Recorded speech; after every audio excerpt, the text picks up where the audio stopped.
Chers amis, bonjour.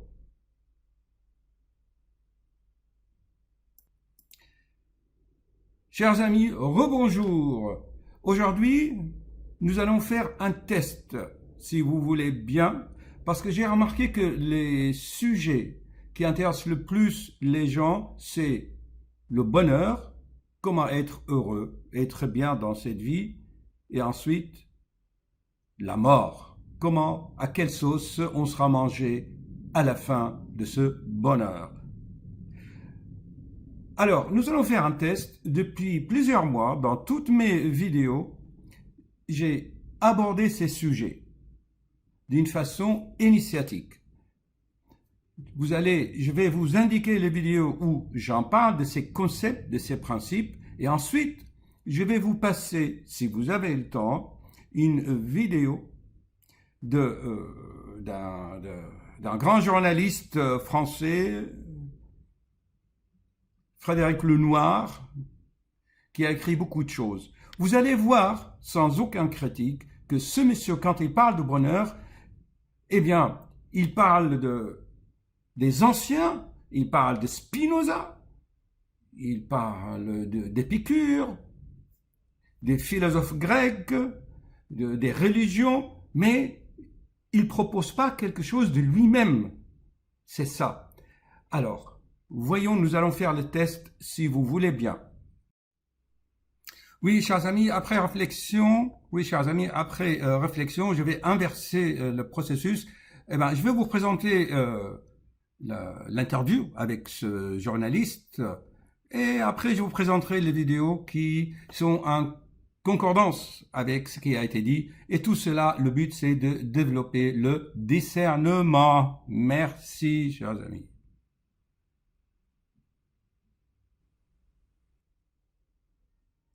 Ce que disent les scientifiques aujourd'hui, c'est que le bonheur D'accord. vient de Ok. ce qu'on va faire. Les choix de vie, le sens qu'on va donner à notre vie, nos engagements, les rencontres qu'on va faire. Est-ce qu'on va être heureux dans son activité? Est-ce qu'on va être en bonne santé? Il y a tout un certain nombre de paramètres qui vont être déterminants. Mais c'est vrai que la génétique, au Et le départ... 10%, c'est les taxes. Et le 10%, le 10%, ça va peut-être vous étonner, c'est les conditions extérieures. Est-ce qu'on est dans tel pays ou dans tel autre, dans une famille riche ou pauvre, dans tel milieu social? Eh bien, c'est très peu. La terre dans laquelle on C'est est. très peu. Pour atteindre le bonheur, qu'est-ce qu'on doit faire pour être heureux? Alors, il n'y a pas de recette. C'est-à-dire que je pense qu'effectivement, chacun doit découvrir déjà qui il est et ce pourquoi il est fait.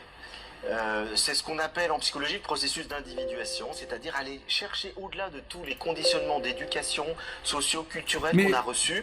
Au fond, est-ce qu'on est vraiment à sa place? Et vous avez des gens qui s'aperçoivent à 40 ans qu'ils étaient artistes et puis qui se retrouvent banquiers, etc. Parce que papa voulait que... Voilà, ouais, exactement. Donc déjà, la première chose, c'est, Spinoza nous explique très bien, le bonheur, Spinoza. c'est de réaliser sa Et nature. toi, qu'est-ce que tu dis, toi? Spinoza nous dit, Spinoza tout organisme nous dit, mais vivant ce n'est pas valable. persévère, fait un effort pour grandir, pour s'accroître et pour réaliser sa nature profonde. Tu n'as pas besoin de Spinoza pour comprendre ça. Et il nous dit, il y a deux grandes émotions Et fondamentales. toi, qu'est-ce que tu dis, C'est la toi? tristesse et la joie. Lorsqu'on rencontre des obstacles dans cette croissance de notre être, on est dans la tristesse. Lorsqu'on grandit, lorsqu'on s'améliore, lorsqu'on progresse dans la connaissance, lorsqu'on progresse dans l'amour, lorsqu'on progresse, eh bien, on est dans la joie. Mais moi, je le répète tout ça dans mes vidéos, là. Tu nous dis rien de nouveau, là. Et il nous dit tout le but de la vie, c'est que la joie prenne toute la place. Et pour... J'ai fait tellement de vidéos sur la joie. Jean-Sébastien Bach. Jésus est ma joie. Pour ça, il faut faire un effort pour se connaître, pour mettre de l'ordre dans ses passions, pour arriver à savoir qu'est-ce qui me convient, qu'est-ce qui ne me convient pas, quels sont les types de relations amoureuses qui sont justes pour moi, quel type d'activité est juste pour moi. Donc il y a tout un travail par la raison pour arriver à se connaître et faire ce qui est bon pour nous. Et donc là, je crois qu'effectivement, l'accomplissement de soi...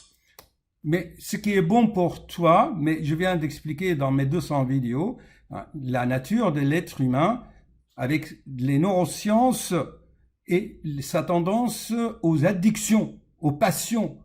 Je fais tellement de vidéos sur les passions qui tuent. L'avant-dernière, tiens. C'est certainement une des raisons du bonheur et la philosophie peut nous l'expliquer. Est-ce qu'un enfant, par définition, est heureux ou on doit lui enseigner le bonheur? Alors là, je vais plutôt faire référence aux taoïstes, puisque je vais essayer de rester un petit peu dans la philosophie. Les taoïstes, contrairement aux confucéens, les confucéens nous disent le modèle du sage heureux, c'est le vieillard. Le vieillard qui a accompli toute sa vie, qui a fait tout ce travail sur lui, et donc finalement il a trouvé la sagesse. Et les taoïstes ne disent pas du tout, l'être le plus heureux qui soit, c'est l'enfant. L'enfant, il est dans la spontanéité, il est dans l'émerveillement, il est dans la joie, il est fluide.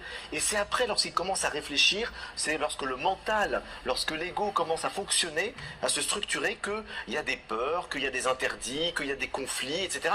Et il perd cette fluidité. Donc, il y a deux modèles. Il y a le modèle taoïste et le modèle confucéen. Personnellement, je pense que je suis plus proche des taoïstes. C'est-à-dire, je crois que dans la spontanéité de l'enfance, ce qui rejoint une phrase de Jésus, d'ailleurs des évangiles, redevenez comme des petits-enfants. Et je pense qu'il y a une sorte de fraîcheur, de foi dans la vie, d'émerveillement, qui est très très utile au bonheur. Alors, chers amis, là, je suis pas du tout d'accord. Pas du tout. Réfléchissez par vous-même. On vient dans cette vie, on a le mental pour se développer et développer notre personnalité. C'est le but de la vie, c'est développer l'individuation. D'un côté, il dit que la psychologie dit il faut s'individuer, c'est les nouveaux concepts en psychologie, il faut de plus en plus s'individualiser, devenir un individu, une personnalité. Et comment voulez-vous, il dit qu'il faut redevenir comme un enfant sans personnalité? Mais ça va pas, non? Moi, je l'explique souvent que le principe vital, c'est que tu as le droit de développer ta personnalité, mais ne pas écraser les autres. C'est ça l'idée. Mais les gens n'arrivent pas à décerner cela. Tu peux pas perdre ta personnalité pour être joyeux. Tu dois la développer par la joie, mais ne pas enlever la joie des autres, parce qu'eux aussi, ils veulent se développer. Est-ce que c'est clair, chers amis? Continuons. Mais en vieillissant, il ne faut pas s'accrocher à Confucius. Le danger en vieillissant, finalement, le danger de l'adulte, c'est de vouloir contrôler. C'est-à-dire que plus on grandit, plus on a besoin de sécurité, on se dit mais j'ai acquis des choses, je ne veux pas les perdre. J'ai acquis une situation professionnelle, une vie familiale, on a peur de perdre. Et je crois qu'un des obstacles au bonheur, c'est de vouloir contrôler la vie. Et je suis convaincu qu'on ne peut pas contrôler la vie. La vie est en mouvement permanent, comme disent les bouddhistes, et qu'une des clés du bonheur, c'est justement d'accepter ça, de ne pas contrôler, d'être... Ma dernière vidéo, quand je vous explique que le cœur est un dynamo, et qu'il n'y a que par le mouvement qu'on peut améliorer ces irradiations du sang. Il parle de mouvement. Mais pourquoi tu parles de mouvement? Si tu comprends que ton cœur est un dynamo qui produit l'électricité par le mouvement, tu feras mieux le mouvement, n'est-ce pas, chers amis? Continuons. Dans le lâcher-prise, d'être dans cette espèce de confiance qui fait que si on est déstabilisé, si la vie nous envoie une difficulté, un obstacle, une épreuve, quelque chose qu'on n'avait pas prévu, eh ben, essayons d'écouter vers quoi la vie nous réoriente, plutôt que nous opposer totalement en disant là, ça me panique. Et donc je pense que le lâcher-prise, c'est une des clés du bonheur. Je vous cite, « Le droit au bonheur s'est mué en devoir et du coup en fardeau. L'homme moderne est condamné à être heureux et ne peut s'en prendre qu'à lui-même s'il n'y parvient pas. Donc la quête du bonheur peut rendre malheureux. » Absolument. Oui. Absolument, c'est aussi un des paradoxes, c'est que on est peut-être trop dans une recherche volontaire et obsessionnelle du bonheur. Et je crois que ce qu'il faut faire, c'est simplement être dans l'expérience en donnant la possibilité à la vie de faire émerger ce bonheur. Vous savez, il y a une chose qu'on n'a pas dit mais qui est très importante, c'est la différence entre le plaisir et le bonheur. Et au fond, le mot bonheur est né chez les Grecs de cette réflexion sur le plaisir. Le plaisir, c'est l'expérience qu'on fait tous. Quotidiennement, on recherche le plaisir. On a soif, on va boire, on a du plaisir, on écoute un morceau de musique qu'on aime, on a du plaisir, on regarde une bonne série télé, on a du plaisir. Donc on recherche le plaisir toute la journée, c'est ce qui nous meut. L'homme est un être de plaisir. Mais la somme des plaisirs ne ne fait font pas pas le forcément le bonheur. Et Ouais. pourquoi? Et c'est Épicure qui le premier répond très bien à la question. Il dit parce que tout plaisir n'est pas bon. Il y a des plaisirs qui nous font du mal. Il y a trop de plaisirs qui tuent le plaisir. On le voit, on mange trop, on boit trop, après on est mal pendant un bon moment. Et il faut savoir sélectionner les plaisirs. Et donc c'est la raison qui va nous permettre de nous dire, il faut m'arrêter à ce moment-là, il ne faut pas chercher tous les plaisirs, parce que j'ai fait tel engagement de vie, parce que j'ai telle valeur, je ne vais pas forcément chercher tous les plaisirs immédiats. Et donc il faut modérer le plaisir. Et Épicure, quand on parle d'Épicure, on dit oui, c'est la jouissance, pas du tout. Épicure, c'est la recherche du plaisir, mais le plaisir modéré, le plaisir qualitatif, c'est la qualité contre la quantité. Et le Alors là, j'arrête, puisque les nouvelles recherches de neurosciences de nos jours hein, on n'est plus de temps d'Épicure, il y a 2000 ans, hein, il dit que quand quelqu'un est embarqué dans un processus de plaisir, il perd le raisonnement. Va dire à un addict au cannabis, arrête. Il peut pas. Il est embarqué dans le plaisir, il perd le raisonnement. Va dire à quelqu'un qui fume 2 paquets par jour, imprégné, inondé dans sa nicotine, arrête de fumer. Mais il peut pas, parce que son cerveau ne fonctionne plus. Cher monsieur, là, cher journaliste, appliquez les neurosciences modernes. Cette discussion, comme on dit, est caduque. Elle tient pas de nos jours.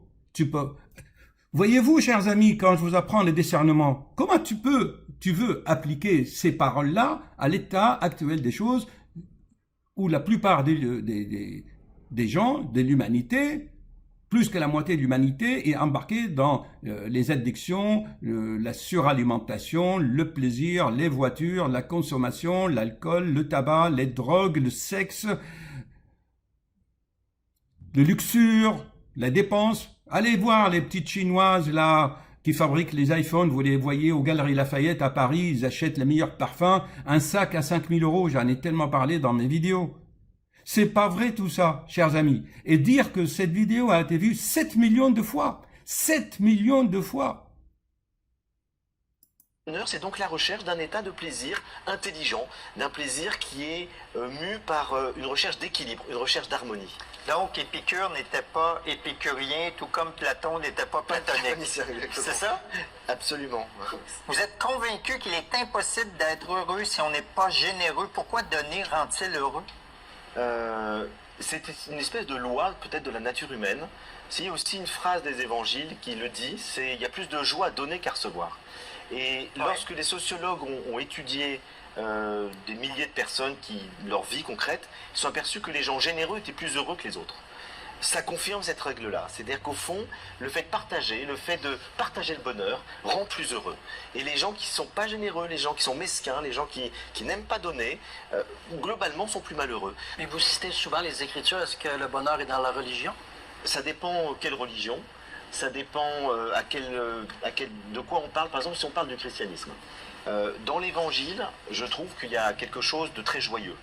Et puis si vous prenez le christianisme tel qu'il a été dans certaines sociétés que nos parents ou nos grands-parents ont pu connaître, ici même ou en France, c'était devenu un dolorisme culpabilisant, rigide, écrasant. La tâche originelle, voilà. C'est le péché originel.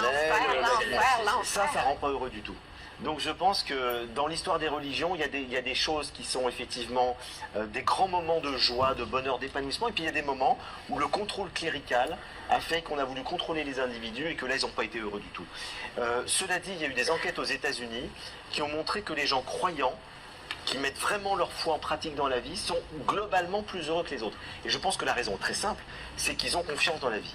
C'est que ça aide de croire en Dieu. Donc c'est un élément qui peut être utile. C'est peut-être aussi que ça a calmé une angoisse existante. Absolument. Telle, je ne veux pas juger aucunement, mais que ça vient de calmer quelque chose. J'ai plus de place au bonheur, peut-être. Mais ça peut éviter de se poser des questions sur soi aussi. Alors le bonheur n'est pas là forcément la valeur suprême. Il y a un travail à faire. C'est-à-dire que le bonheur c'est une chose. Moi je ne suis pas sûr que ce soit la chose la plus importante sur Terre. Qu'est-ce que c'est? Peut-être l'amour. Parce que le bonheur et le malheur aussi. Voilà, parce qu'on peut... non, mais c'est vrai. Là, chers amis, on va faire une pause. Regardez bien, le bonheur, ce n'est pas un objectif, ainsi que l'amour. Est-ce que vous comprenez cela? Prenons un exemple. Tu es étudiant, tu veux avoir un diplôme en informatique. Pour être heureux, pour fonder une famille, gagner ta vie.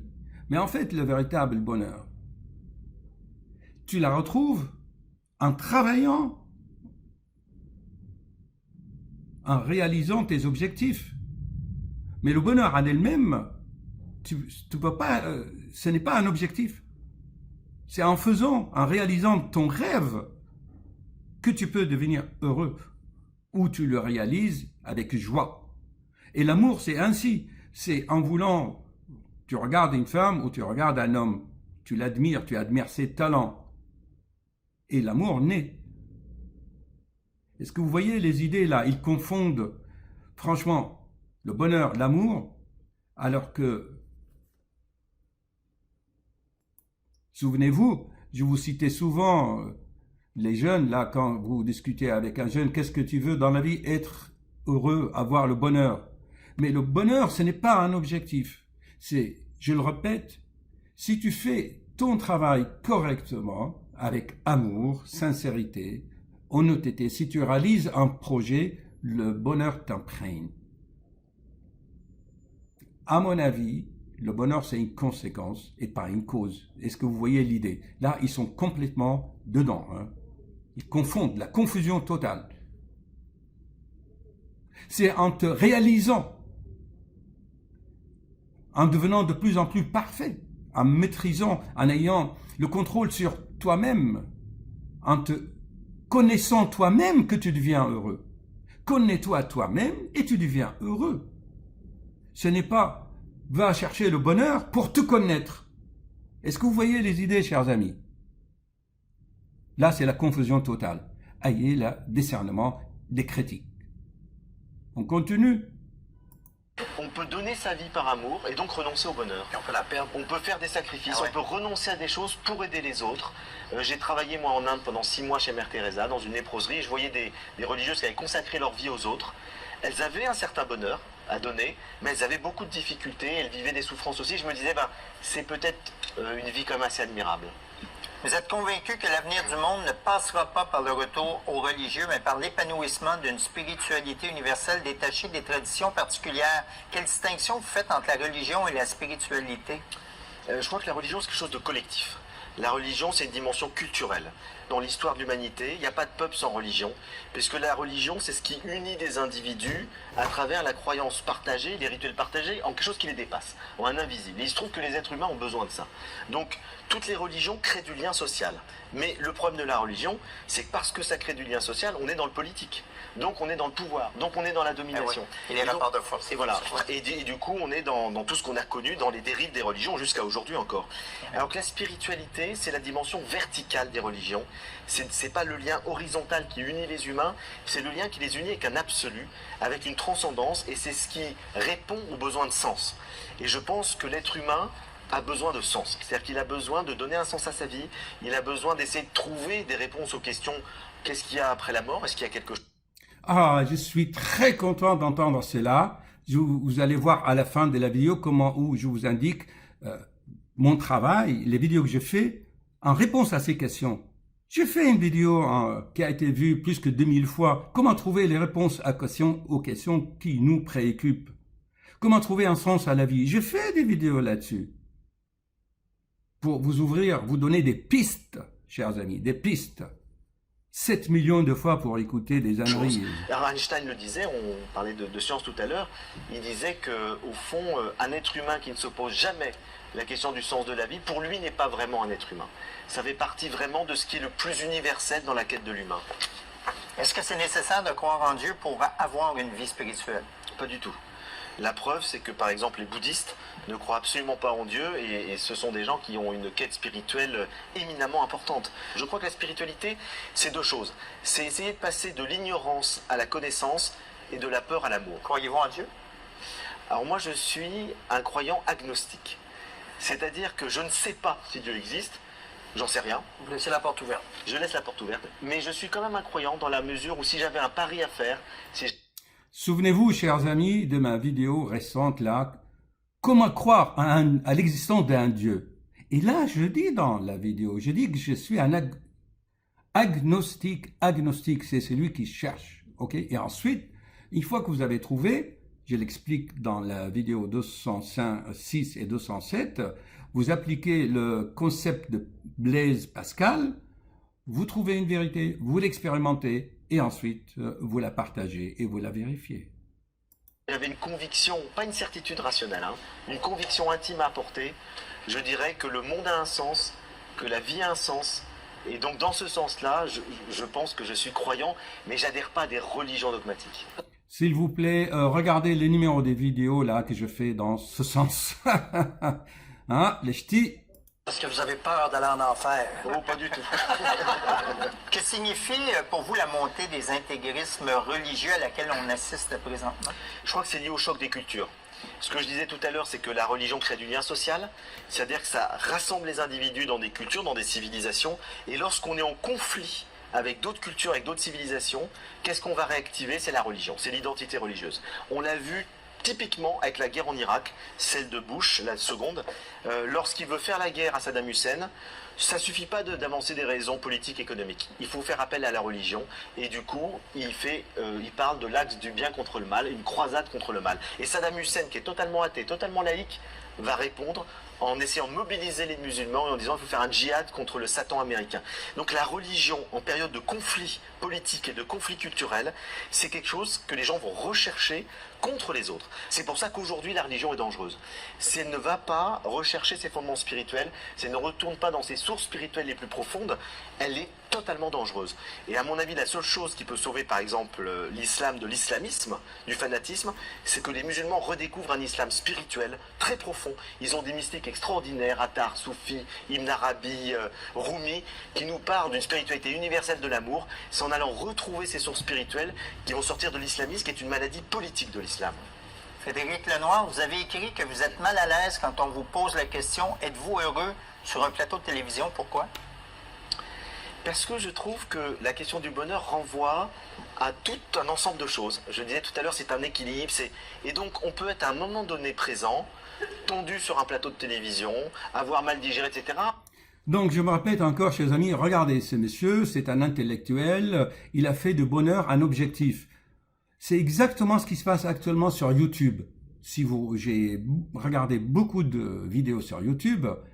Maintenant, le contenu importe peu. Maintenant, on va s'intéresser comment tu vas faire des miniatures pour tes vidéos, comment tu vas écrire sur l'image, sur le film de ta vidéo, comment tu vas cadrer ta vidéo, comment tu peux améliorer le son et la musique. Et le contenu, on s'en fiche. Et après, si vous remarquez sur YouTube, on te demande toujours de liker et de s'abonner.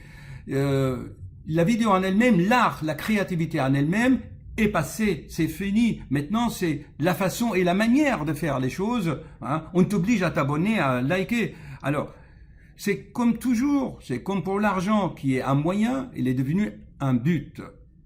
Est-ce que vous comprenez ça, chers amis? Il faut aller au-delà de ça. Je suis furieux d'entendre des choses comme ça. Et donc être dans un état où la satisfaction n'est pas totalement là. Mais ça n'empêche pas qu'on peut être dans un...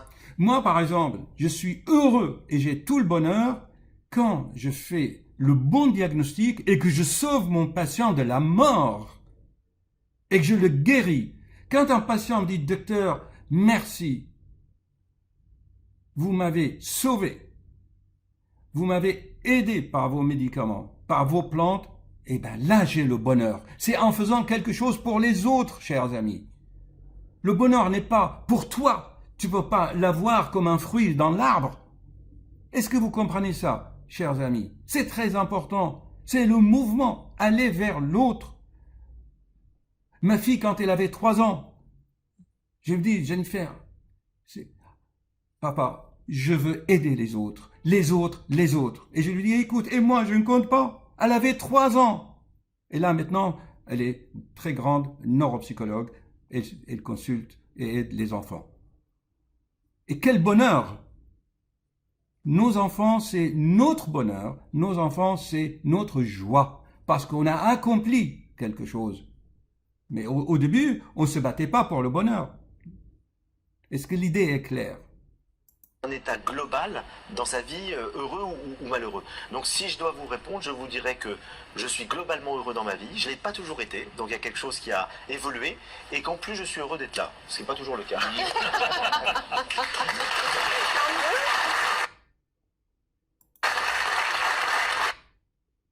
Philippe, qu'est-ce qui vous a permis d'atteindre le bonheur et la paix intérieure dans votre vie?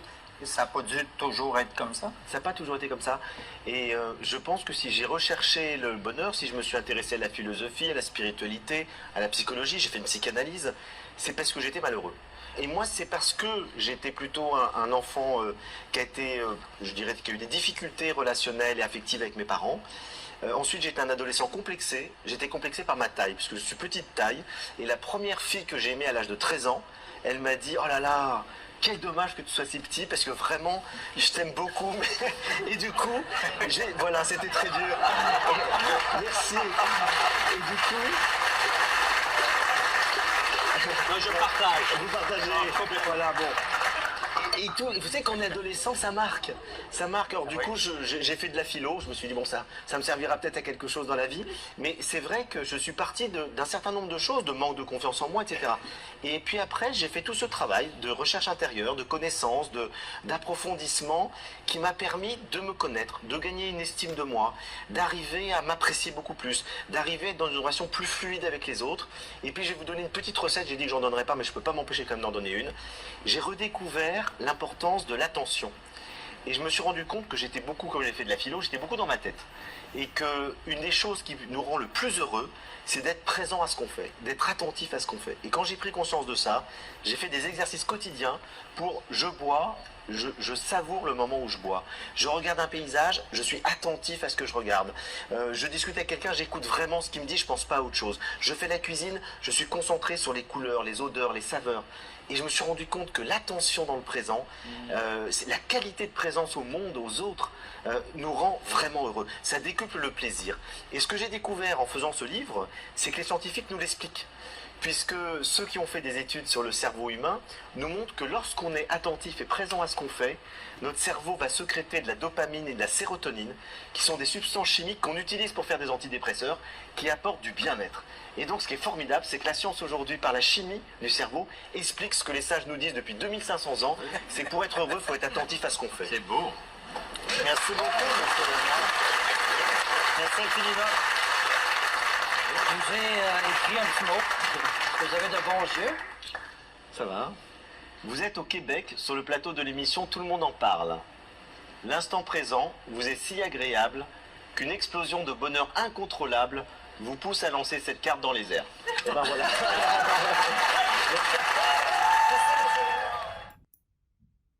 Moi, je dirais, chers amis, c'est l'attention à l'autre, l'écouter, et pas l'attention égoïste. Voilà. À bientôt. J'espère que ça vous a appris quelque chose. Voyez-vous, chers amis, ma première vidéo, ici, je parle de bonheur, de la dépression, de la joie de vivre. Notez bien, vidéo intéressante du cardiologue qui a du cœur. Vous la regardez si vous voulez, si vous avez le temps. Et vous gardez les concepts. OK? Ça, je parlais comment devenir riche. L'argent contribue au bonheur, mais bien sûr, il ne la crée pas. Et là, je parlais déjà d'une grossesse comme antidépresseur parce que c'était une femme triste. Tristesse et joie, les deux concepts de la vie. Ce monsieur journaliste parle de Spinoza et comme si Spinoza, un philosophe d'il y a 2 siècles, va nous apprendre ce que c'est la tristesse et ce qui est la joie dans notre vie. Alors que tout être humain, il a ça en lui. Je n'arrête pas de parler dans mes vidéos, de vous expliquer les principes vitaux, par exemple ici pour une nouvelle humanité. On continue. Alors, quand il parle d'Épicure, le grand philosophe, là, le plaisir, on dit souvent être épicurien, Épicure dit il faut avoir un plaisir, mais limitatif, qui ne nuit pas. Eh bien, moi, j'en ai déjà parlé l'année dernière. Hein, par exemple, comme les ch'tis, comme les ch'tis, je parle, excusez-moi, Bon, il faut quand même rigoler et être joyeux, Regardez cette vidéo, là, je parle de la capsule magique qui va résoudre tous les problèmes et vous rend heureux.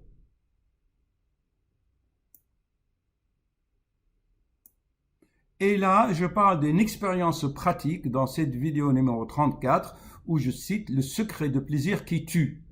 Alors, ce monsieur journaliste, Frédéric Lenoir, il a été vu 7 millions de fois, parce que il nous apprend qu'il y a des plaisirs qui sont bien, il y a des plaisirs qui sont pas bien et tout. Mais moi, j'en parle déjà depuis longtemps. On n'a pas besoin des grands philosophes. C'est en nous. Il suffit d'observer soi-même, de rentrer en soi-même pour connaître le principe de bonheur. On n'a pas besoin d'aller les apprendre à droite et à gauche. Ensuite, ce qui me déplaît énormément, il commence son discours en disant que les conditions de bonheur, 50% c'est génétique. Mais si vous regardez mes vidéos, vous allez voir qu'on peut modifier la génétique. Ce monsieur journaliste ne connaît pas l'épigénétique. Cher ami, tu peux modifier ton programme génétique, mais il faut que tu fasses quelque chose. La science moderne nous montrait, ton bonheur n'est pas conditionné par ton hérédité, ta génétique. Il y a des enfants orphelins, qui sont devenus des présidents de la République. Bill Clinton, je peux te citer des milliers d'autres. Tu peux lutter contre tes conditions héréditaires, mais il faut que tu aies la volonté. Seul le feignant stupide qui dit, bah oui, c'est la faute de mes parents. Et là-dessus, j'en ai fait des vidéos. Regardez ma vidéo là où je parle de l'abeille. Je vais vous la montrer tout à l'heure. Mais on va faire maintenant le tour de mes 200 vidéos. Vous allez voir que, franchement, on n'a pas besoin de grands philosophes pour comprendre et comment devenir heureux, hein. Et ni de comprendre la mort. Ces journalistes parlent de spiritualité, mais moi j'en parle aussi, mais d'une façon logique, scientifique. Ils parlent que pour être heureux, ils disent que Einstein a dit que si l'être humain n'a pas de sens, il donne pas un sens à la vie, il est mort. Eh ben voilà, regardez, si vous regardez ma vidéo numéro 61, je dis sens de la vie et secret de l'existence. Suite, tout cela, je parle ici dans la vidéo 59, le sens de la vie. On n'a pas besoin d'Einstein pour savoir que si on n'a pas de sens à la vie, ben on n'est pas heureux, on n'avance pas. Enfin, chers amis, rentrez en vous-même, observez, il suffit d'un peu de logique.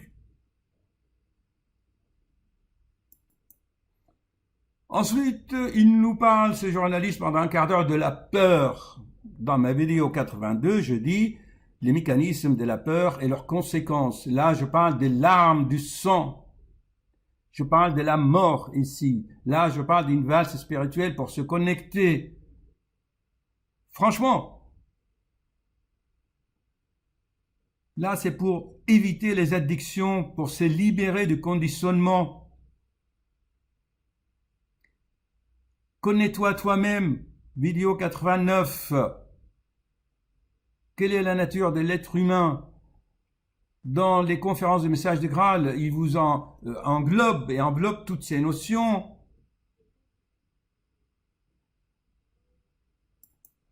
Et là, je dis bien dans la vidéo 120, pourquoi on ressasse? On ressasse, le mental devient, vous alourdit parce qu'il n'y a pas la joie. Là, je parle des cerveaux d'un athée. Et lui, il nous dit, il vaut mieux être croyant, et il cite et il dit sans citer la source, c'est le pari de Pascal, il vaut mieux parier sur l'existence d'un Dieu créateur. Et j'en ai parlé dans mes dernières vidéos, à partir de 200, la vidéo numéro 200. Là, une super vidéo sur les merveilles du corps humain, les antidépresseurs pour avoir le bonheur.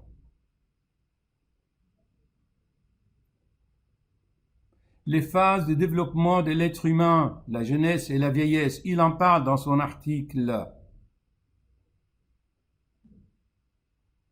Alors, qu'est-ce que j'avais parlé aussi de quoi là? L'art de vivre qui procure le bonheur, la vidéo 146.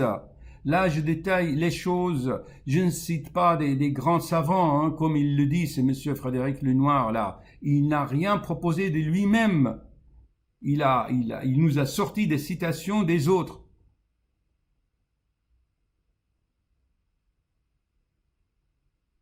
Là, je parle de la mort. Comment capter l'énergie qui vous donnera le bonheur et la guérison. Là, de l'extase, de la joie.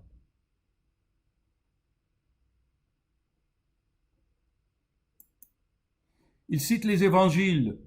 On sait très bien, il dit il faut devenir comme un enfant. Il compare le taoïsme et le confucianisme. Confucius.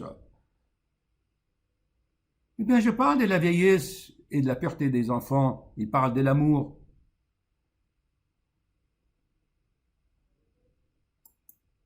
Là, je donne des explications comment croire à l'existence d'un Dieu. Il l'explique aussi dans son livre. Mais déjà, moi, je l'explique d'une façon, si vous voulez, une approche logique, compréhensive. de la musique, comprendre le monde. Et puis, on arrive dans mes super dernières vidéos là qui sont vraiment extraordinaires. La solitude et ennui mortel. Et ensuite, les plaisirs qui tuent. Et là, les 2 dernières vidéos. Alors maintenant, chers amis, ça fait 10 minutes que je présente les vidéos que j'avais fait depuis 1 an maintenant. Et une fois que vous avez bien regardé ça, pendant quelques jours, regardez les vidéos qui vous intéressent et ensuite, écoutez l'interview de ces journalistes. Et vous allez voir que vous faites vous-même la comparaison et vous allez discerner les choses, vous allez discerner, vous allez développer votre discernement. Vous pesez le pour et le contre et ça va nous aider tous à avancer dans la compréhension. Je répète, il faut regarder en soi-même. Certes, les citations des expériences des autres nous aident, mais attention, je ne suis pas d'accord à ce qu'il dit. 50% d'héréditaire, non, non, non, non, non, c'est maktoub, c'est le fatalisme. Il faut se révolter contre ça, chers amis. Ok? Bon, je vais vous passer l'interview.